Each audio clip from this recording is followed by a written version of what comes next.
minutes. Quite all right.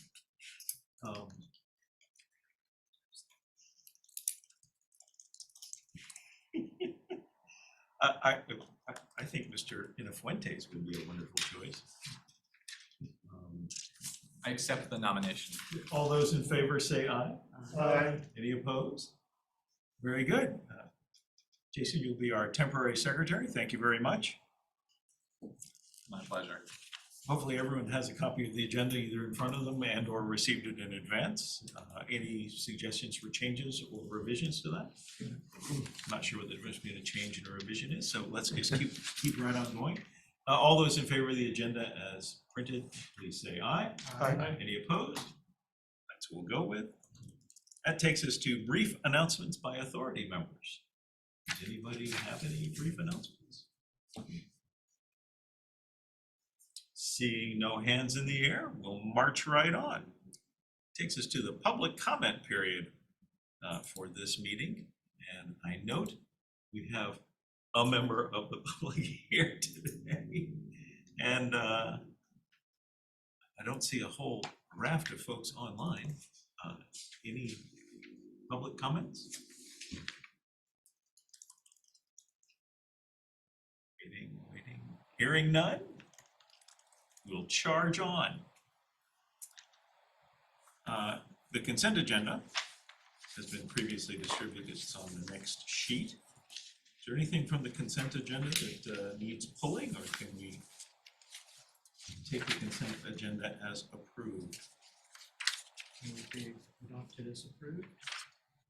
Or approved as submitted? As submitted, there you go. And that was a second, Mr. Henry. All those in favor say aye. Aye. Any opposed? Hearing none, consent agenda is approved. We've got the March 21st meeting minutes approval next on the list. Mr. Fritz is not here to comment on any feedback he might have gotten on those minutes. So let me suggest that we defer that to the next meeting. I did provide some edits. Yeah, I just want to make sure that we're And I got a know what vacation we're message from approving. So I think I submitted them too late and he'd Okay. already.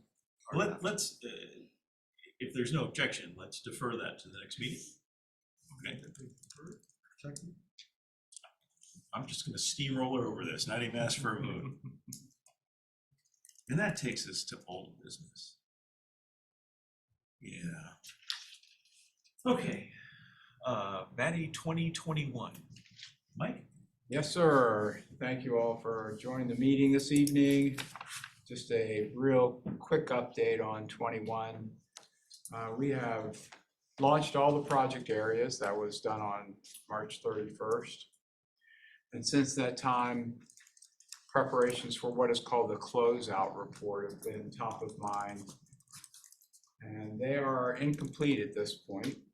They originally were supposed to be ready by the March deadline, but DHCD has given us some additional time to get the extension to complete them because we made the request, an official request to extend the date, and DHCD proposed June 30 in a letter to the chair, which we accepted and sent it back out. So we have a request that was made and approved, so we have until June 30 to do the closeout.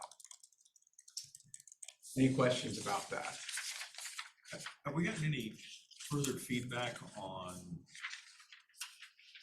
places that weren't getting connected or anything like that? It's the next Okay. slide, or one of the upcoming slides. Okay, so the next slide, unless we're going. There's been a lot of reports of facilities, meaning pedestals, things that are placed outdoors along the side of the road that have lacked fiber. In fact, we received one today.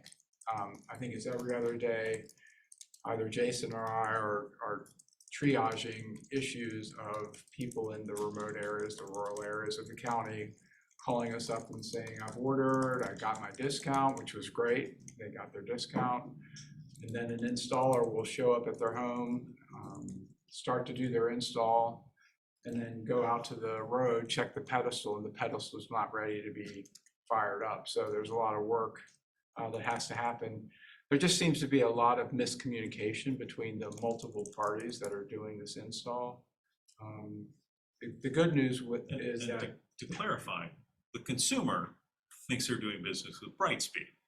right, Brightspeed, of course, has used installers to help provide the manpower to get this in place. And, you know, there might have been supply chain things that the installers are working with too. So there are lots of parties. The consumer doesn't see those. They just, Brightspeed, supposed to be here today, it didn't get installed. And they Yes. told me they can't because something's not right yet. yes, Yeah. exactly. That's another thing I wanted to point out on this is that, I'm not saying these are outliers, but one of the things we had hoped to update the authority on this evening would be the passings compared to the number of orders, so our take rate.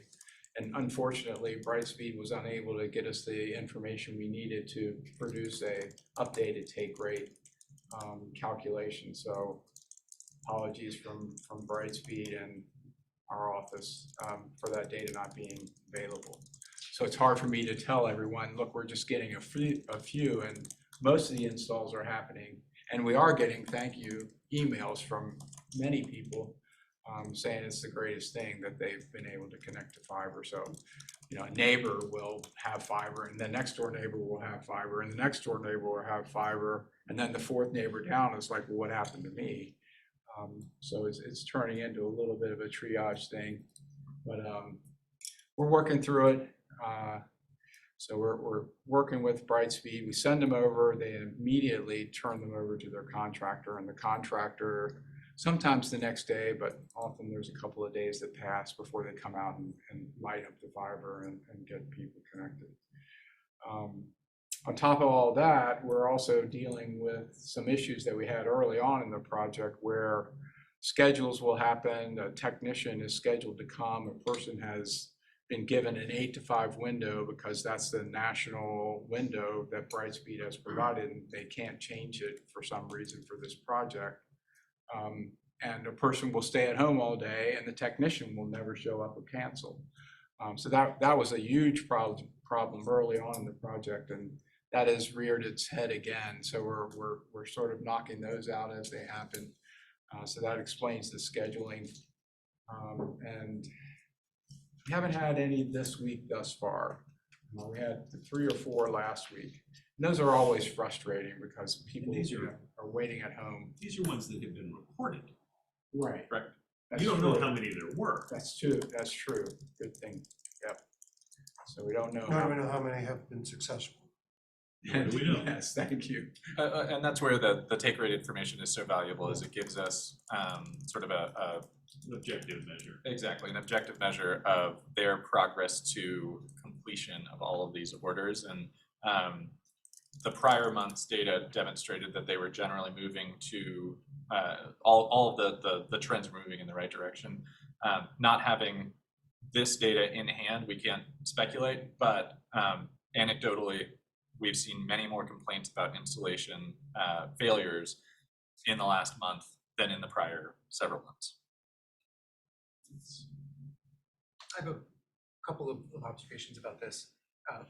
One is that I was puzzled by something on April 1st, the morning after the conclusion of the period for this work. I drove around to everything covered in the Stony Point, Cobham, Sismont, et cetera area, and to see what I could see in the way of completion. And something that I saw a bunch of times that I didn't understand until later is I would see pedestals with spools of fiber. Spools is the wrong word, not one of the huge spools, but extra feet Coils. of fiber coiled up adjacent to it. And it was only Bucky and I having a conversation subsequently with a fiber technician asking, what's up with this? It turns out that that is extra fiber that is left when a pedestal has not been wired as was supposed to have been done, is my understanding, by March 31st.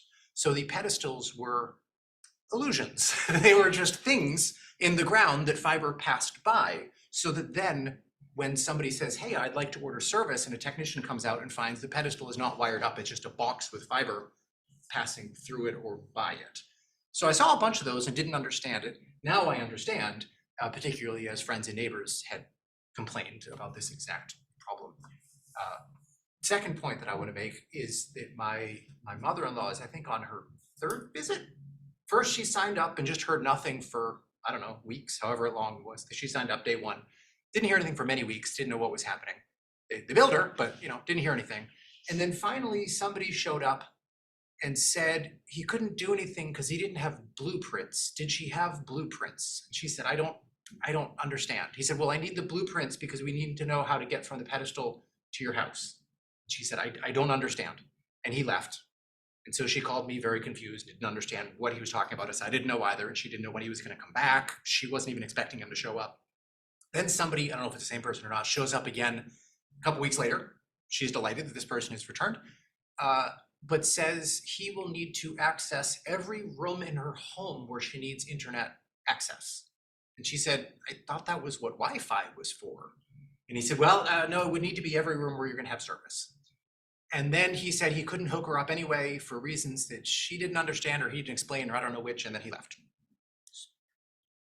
So she's asking me what's happening and what happens next. And I just say, I don't know, let's see where it goes. What an exciting adventure that we're having here together.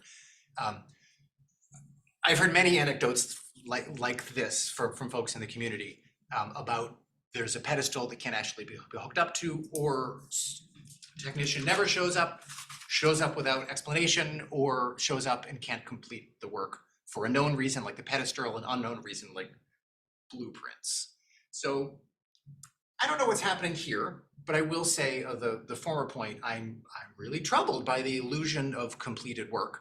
I don't know if we've received any declaration from Brightspeed saying, hey, we didn't actually ever wire up a whole bunch of the pedestals, we just made it look like we wired them up.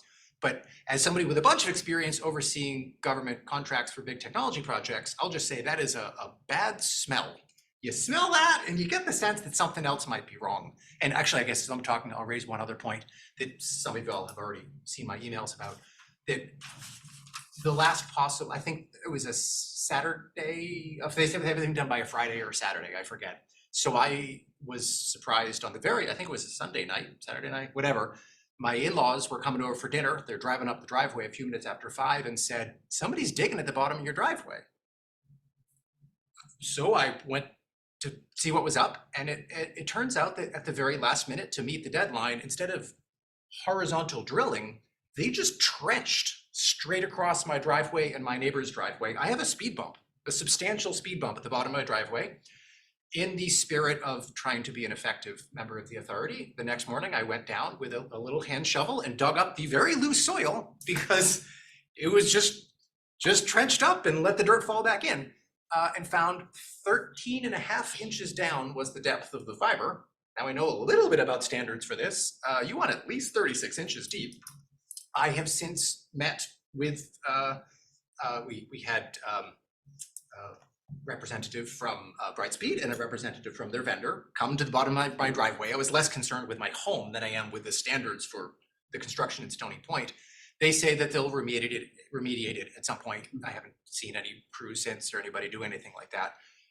That's just what I saw. So I just want to raise the concern. I don't know how the work was done in those final weeks and days of this performance period. But if in literally the last day in which they said they were going to have this done, they were burying fiber 13 inches deep, not in conduit, just a strand of fiber under my driveway, makes me real nervous. We can't dig up all the fiber and we can't examine how that work has been done. And the vendor who did that work doesn't work for us and we don't get to enforce that.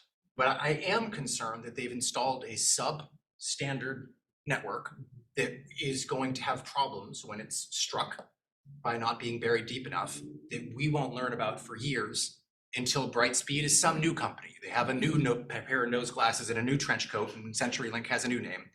And then they'll say, well, that was the old people. We're the new people. We're not like that. So that is my observations from what I had seen with the installation process, and all of it significantly concerns me. I'm particularly concerned by our lack of control or ability, I think, to be able to monitor, understand what we're left with underground.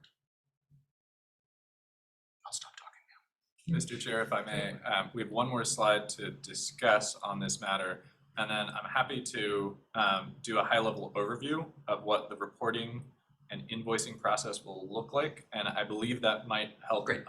address some of Mr. Jakewitz's concerns. And then we do have Mr. Schulman on the line, who can also voice his concerns, but I just wanted to ask you, would you like us to just Let's address proceed, Jason. So the other issue that we've had in Body 21, which we saw hints of a few months ago, is the possibility that the build plan that Brightspeed was utilizing did not fill the polygons that were defined by DHCD during the rescope.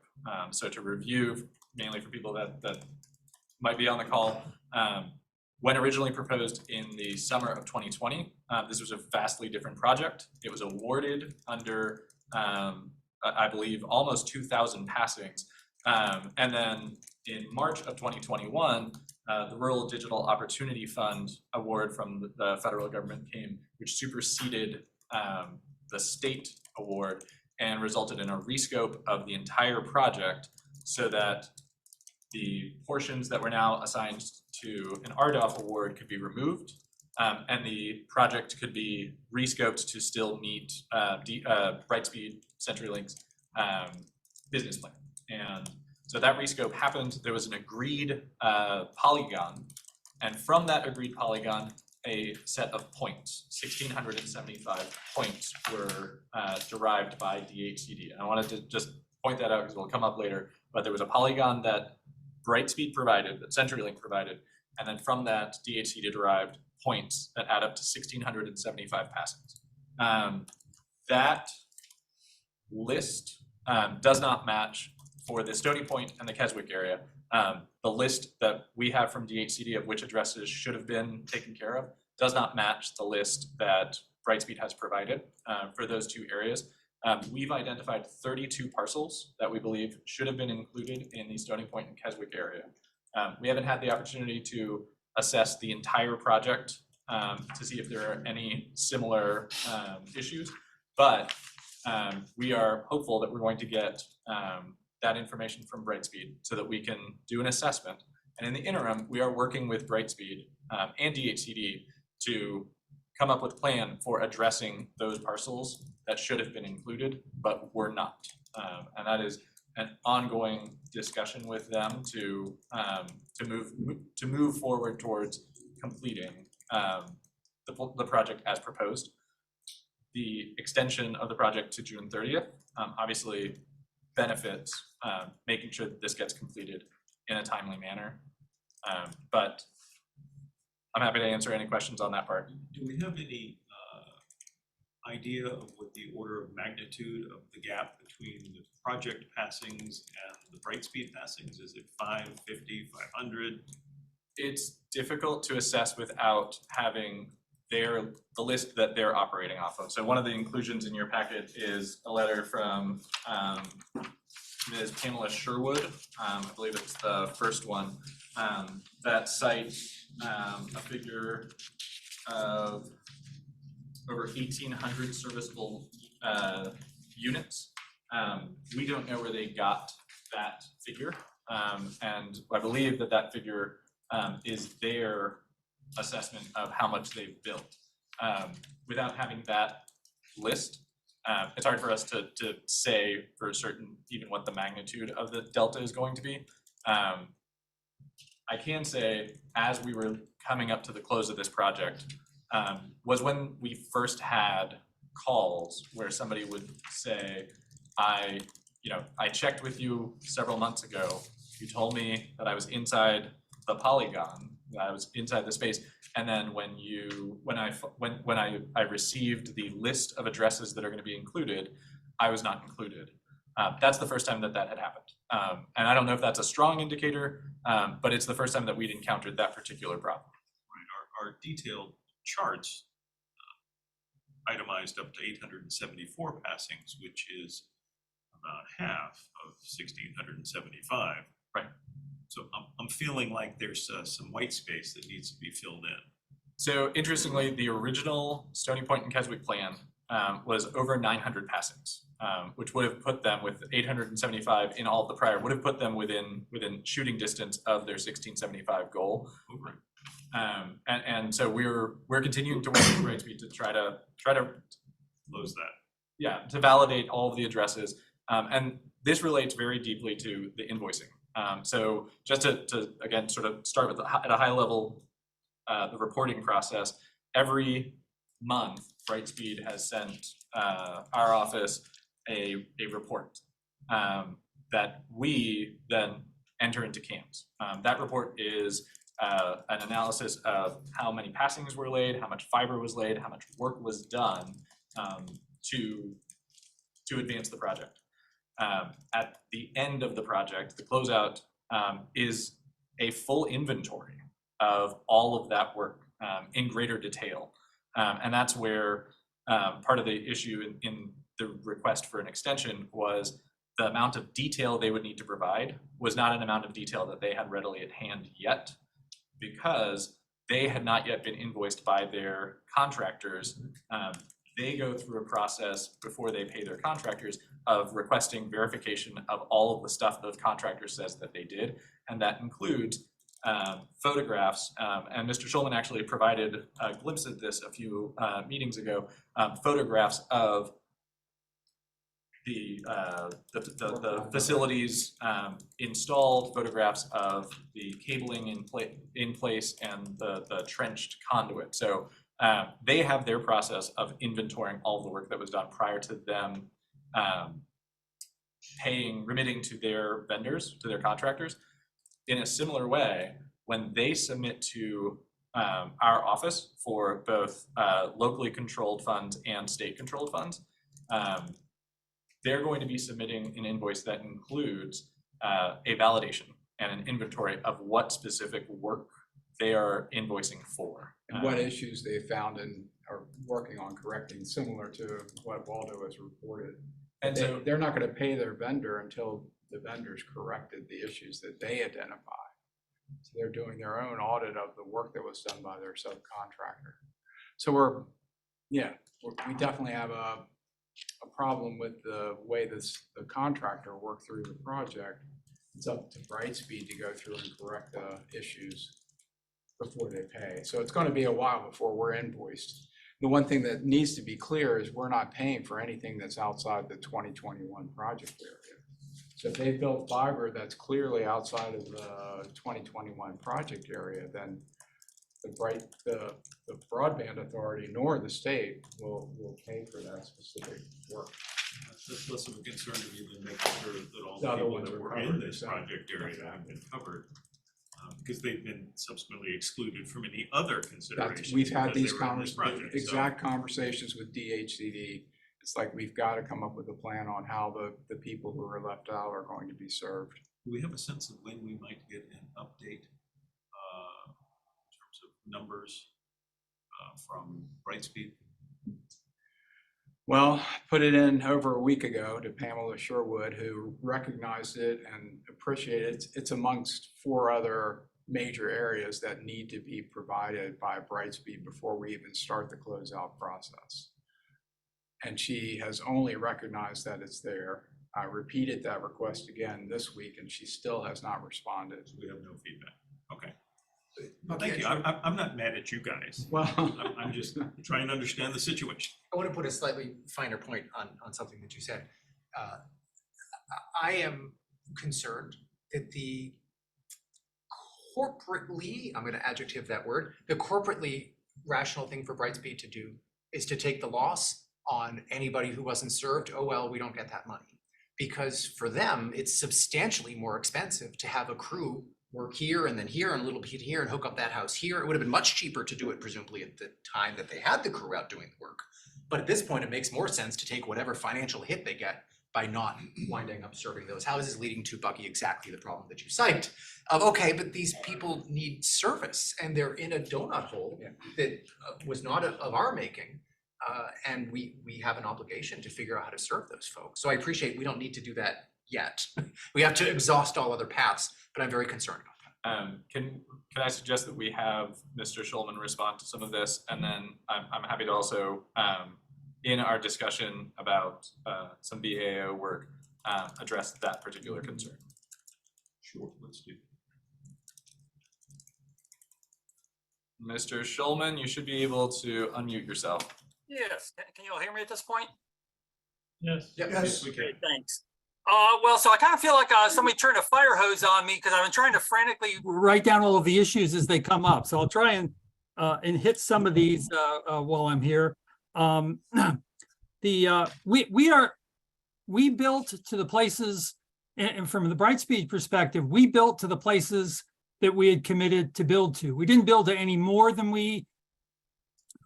any areas that are outside of where we were supposed to build. So I think, we'll see all this as we work through these maps and address lists. But just to let you know that we didn't build anywhere outside of where we committed to build. We built to the places where we believe we were committed to build, and we believe that we built to all of the places where we believe that we committed to build. So I know that's, and unfortunately, I wasn't part of the process to watch what was going on with maps going back and forth. I know there've been a variety of mapping files that have gone back and forth. So our team has got those. I had calls on them yesterday, had calls on them today. Have another call on it tomorrow as we're looking more and more at the various maps. I think Jason sent us something yesterday that was really helpful on that. And then we're going to sit down and see, figure out, if there are areas that we committed to build to that we didn't build to, we're going to build to those areas. I don't care. Yeah, it may cost us more to do that. It's certainly going to cost us more to do that. But we are certainly going to build to those areas. We're not just going to say, well, too late, we'll take the loss for not building those, because that's what we committed to do. And there's no option for just saying, penalize us for that or whatever. That's just not the way we operate. So those areas will get taken care of. Now, there are some locations, I think, where there is going to be a dispute about whether we think we were supposed to go there and the state and you all think we were supposed to go there.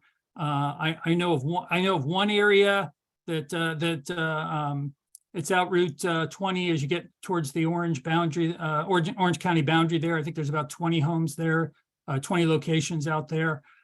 So Jason might have a better idea of the scope of this, because you guys have had the address lists for the Stony Point, the three areas there, Sismont, Campbell, and Cobham. So you might have an idea from looking at those. I don't know how much analysis you've done of those to see, but that's about half of the project there. So it should give us an idea of what the scope of the issue is. And then I'm working on getting the data for the other half of the project. When I came on board, the first thing that I wanted to see was address lists. I didn't want to see polygons or mapping files. And so I went through and got the address lists that I could work from, and then handed them over to you all to say, these are the areas that we think we're going to be in. A couple of other issues that you mentioned early on. There should not be, I know of one area right now, it's two homes on Prophet Road, 1711 and 1713, that we discovered had not had facilities completed there. So I know they're working on that one, I think tomorrow, to get that one done.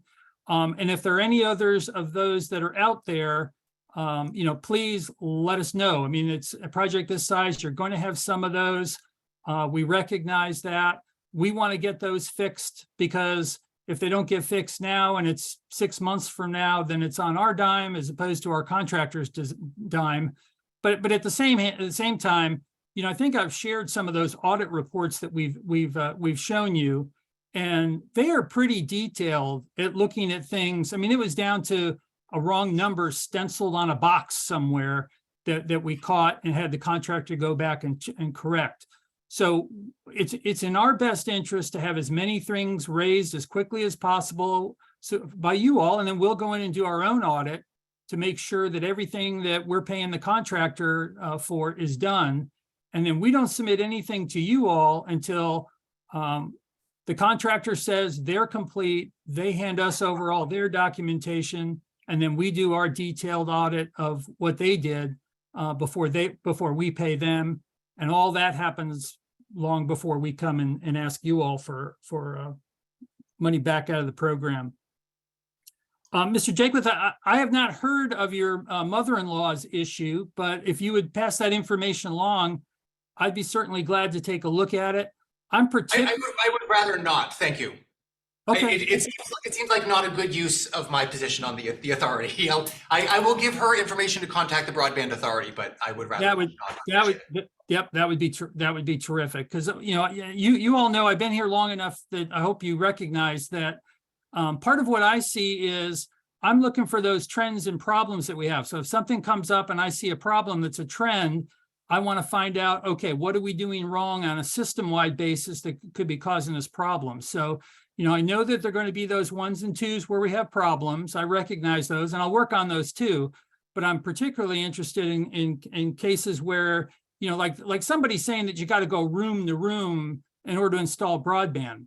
I mean, that's just absolutely ridiculous. I've been on plenty of installs with all of the technicians that do our installs. Every single one of them I've been on installs with, and I can't imagine one of them saying that to a customer, because it's just, first of all, it's just not true. That's not part of what you have to do. So obviously something got miscommunicated by our person to the customer to have the customer conclude that we told them that, but if a customer is hearing something like that, obviously we need to figure out what happened and make sure that, that kind of thing doesn't happen again to another customer, because that's just wrong.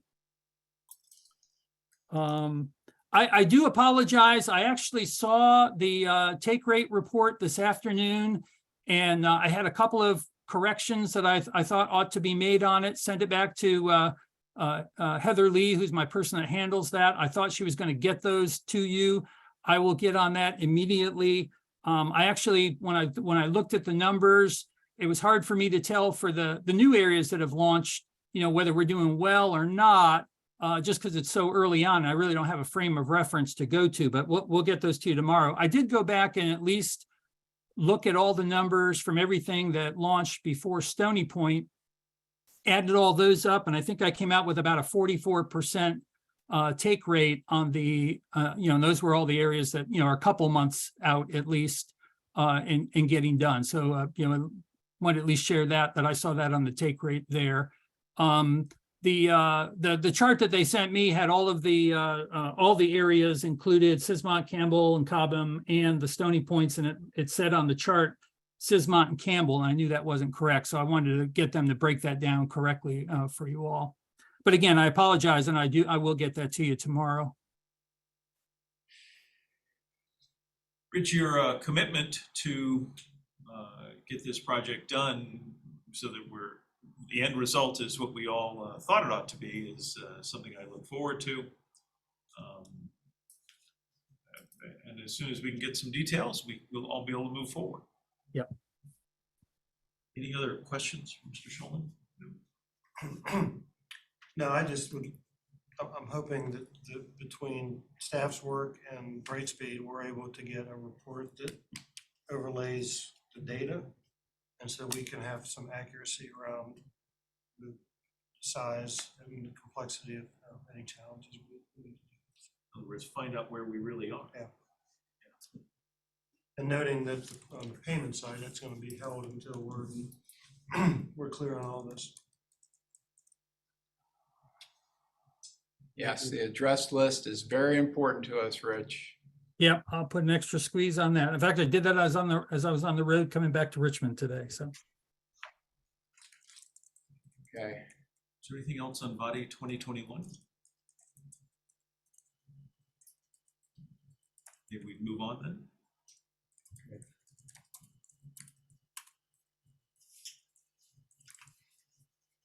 All right, 22.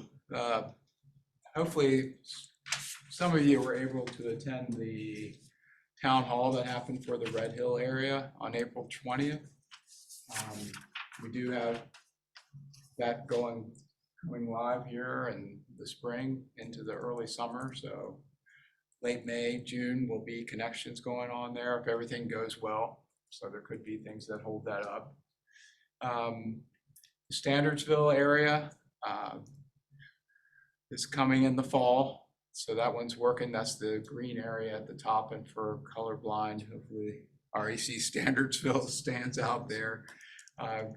Good news on some of the RISE areas. You know, the Broadband Authority has asked several times to have the RISE polygons named. We get requests probably once or twice a week as which of these RISE polygons am I in? So we're finally getting those named out, or we are getting those named out. And we have good news on the St. John Road and Beaver Dam Road on the Paddock Wood side and right on the Louisa border there. Those will be activated sometime during the spring of '24. So there's work going on there, and those schedules will be updated as Firefly makes progress through those particular Dominion served areas. As we've stated before, the civic side of this is going very well. They've started connections in all of the civic areas, one of them being Cassius Corner and the other being Zion, which are close by each of these Dominion areas. Is Gary on? Does he want to say some brief comments? I think we're running up against the time thing, but yeah. Chair, would you like to? Oh, please. I'd like to recognize Mr. Wood. Okay, thank you. All right, Gary, you should be able to unmute.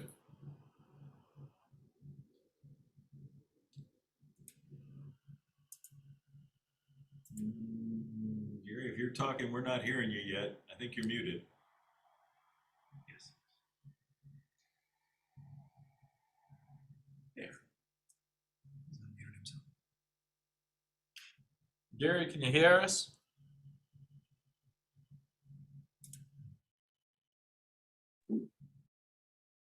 Can you hear me now? Yes, we can hear you.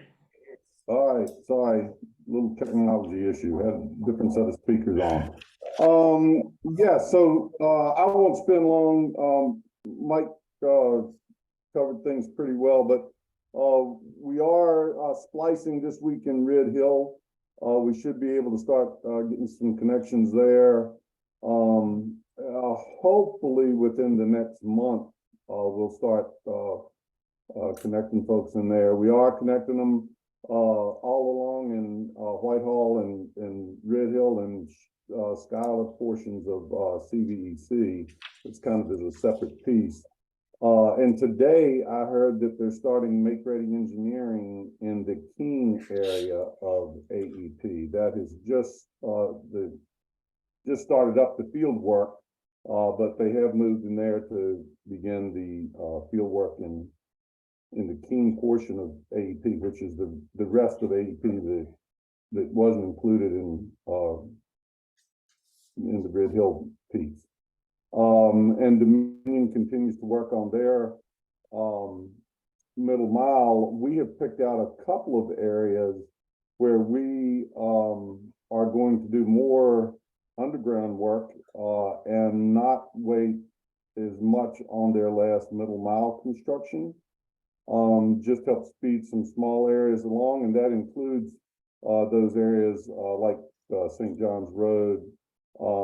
Those folks who are included in that build out will be getting letters probably within the next week or so, and we can get an address list and send to Mike so he'll know what to expect there.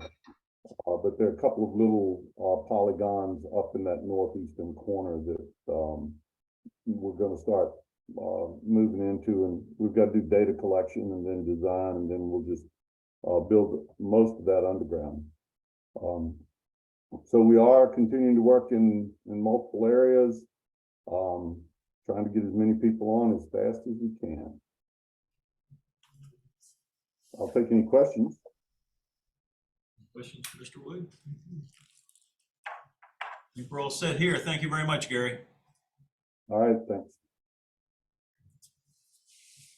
I appreciate the granularity of those updates. It's very specific and detailed. Anything else on 22, or can we move on to 23? Nothing more from me. So the 23 application is still waiting for notice of award. I note that it is April, and I'm beginning to wonder if this governor has any intention to release those funds. Don't know the answer to that question, Chair. We Not even only like have prudent rumor? responses. Is there like rumor about what's happening? It's very strange. But as a rule, when governors get federal money, they want to get it out the door and then talk about it. I don't get it. Yes. There was over 300 million requested for how much? I believe it was 30 projects, 300 million, and there was 49 million budgeted. And ours obviously represents is a portion of a larger project in partnership with TJDC, and was certainly not one of the larger projects, but we continue to await further guidance. Yes, and it's sort of a transition to the next new business before we get too far into it. Before we slip out of this, normally by this point, we'd start having the first rumors about the 2024 planning process. But is there any point in doing that? We will have some guidance there in new business. Right. New Okay, business. all right, New business let's hold goals. that then. That's a good segue, I think. Seg away. So under new business, unless there's any other questions about 23. We've got You've got the enough. financial report first. Oh, that was part of the consent. It's in the action. consent. Yeah. Okay. No changes. And actually, this is under the BAO report, so Right. technically it's old business.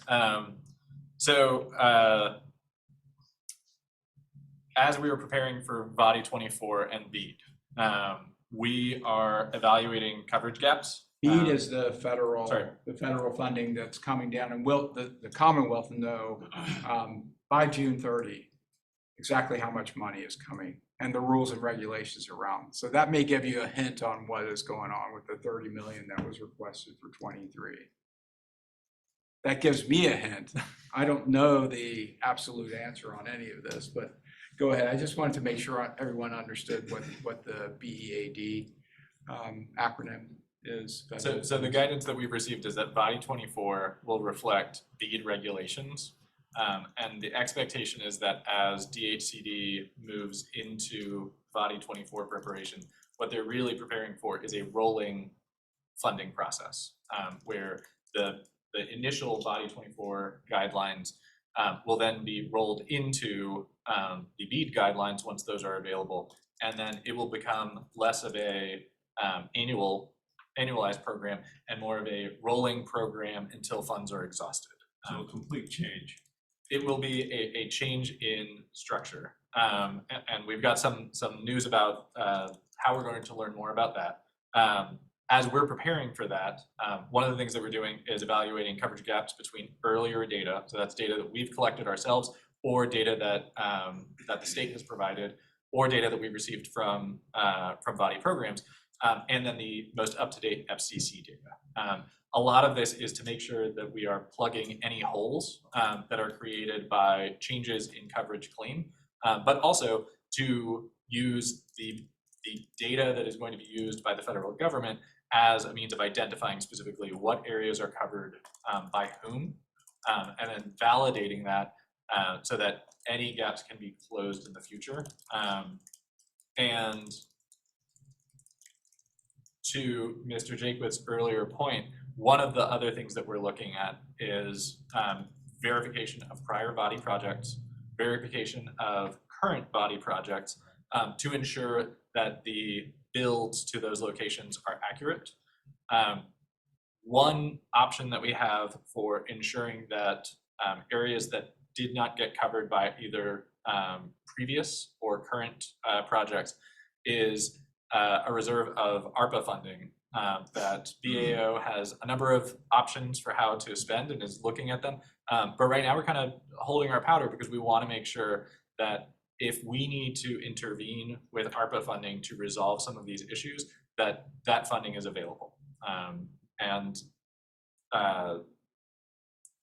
That it, like making sure that any unbuilt areas that got missed, it is not our preferred way to spend that money, but it's something that we're willing to do to ensure that those houses don't fall into a donut hole that can't get filled until a future funding round.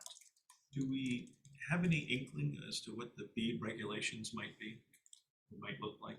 Yes, so at a federal level, the actual, the guidance is there, and public comment has already been completed. I don't believe we have a final rule, so it's likely that there are gonna be some changes as they approach June 30th.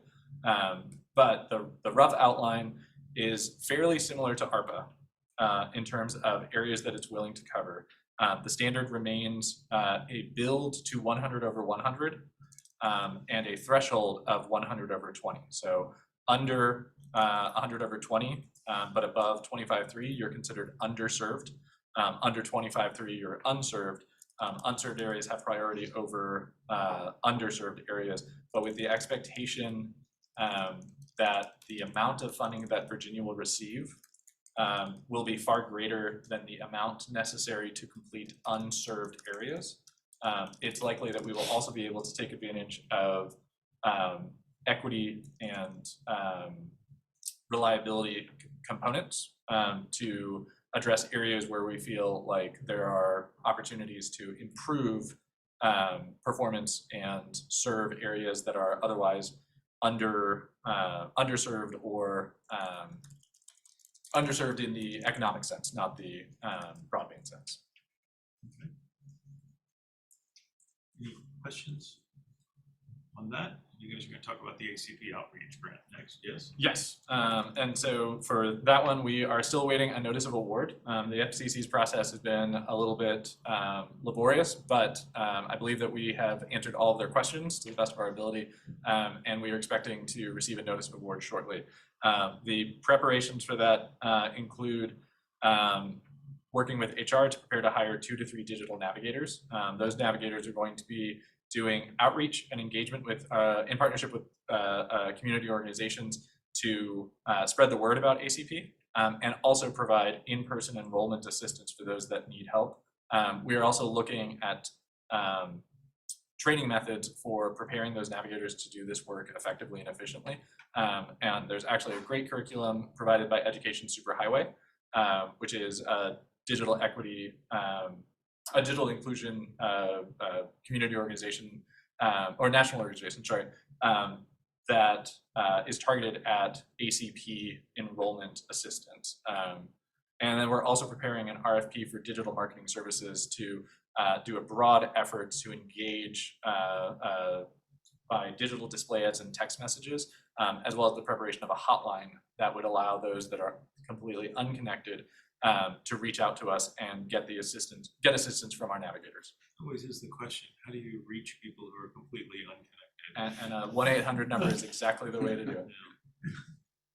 Well, I'm glad you're not going to rely on email.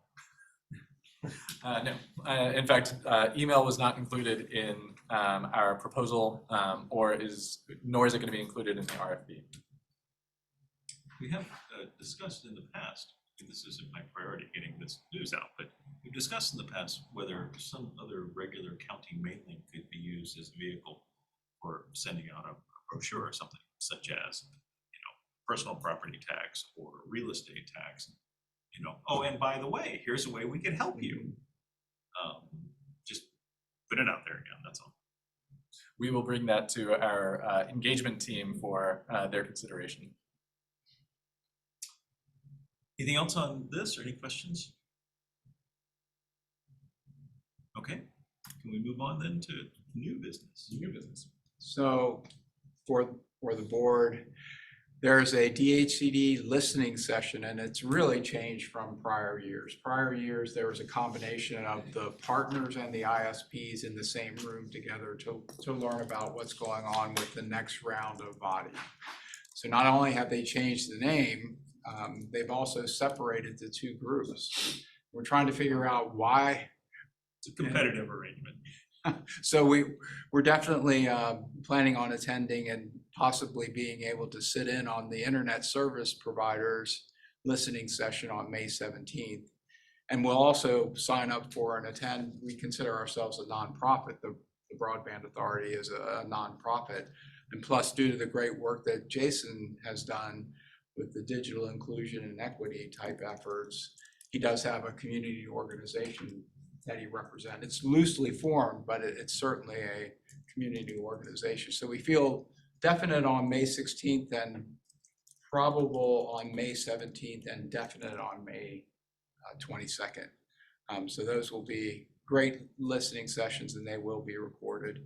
Once again, you see the BEAD acronym up there. So that's where I think we're going to find out what happened with body 23. So we'll report out on the 16th, more than likely the day of next one, so we can get you all to your next meeting. There's a conference. This is open to anyone. It's in Richmond, May 17th to 18th at Hilton Short Pump. And I'm certain that a lot of the conversations in that conference will be about those listening sessions. So I'm sure there's going to be a lot more questions that come up during that conference. So a good thing to attend if you do have time. Now, Richie would have to answer the question of whether attendance by 2 or more, or 3 broadband authority members constitute a meeting. But it's just out there for people's use. Just make sure, I guess, that we don't run a meeting based on 3 people attending the conference itself. Answers maybe. Okay, busy time of the year, so Any other it's new business. new business? Any other matters to bring before the authority? Any other reasons why we shouldn't adjourn the meeting? I move to adjourn. All in favor? Any opposed? Thank you very much. Good meeting, a lot of material. I always like it when I call because my internet's not working and they say you can get faster service online. Yeah. No.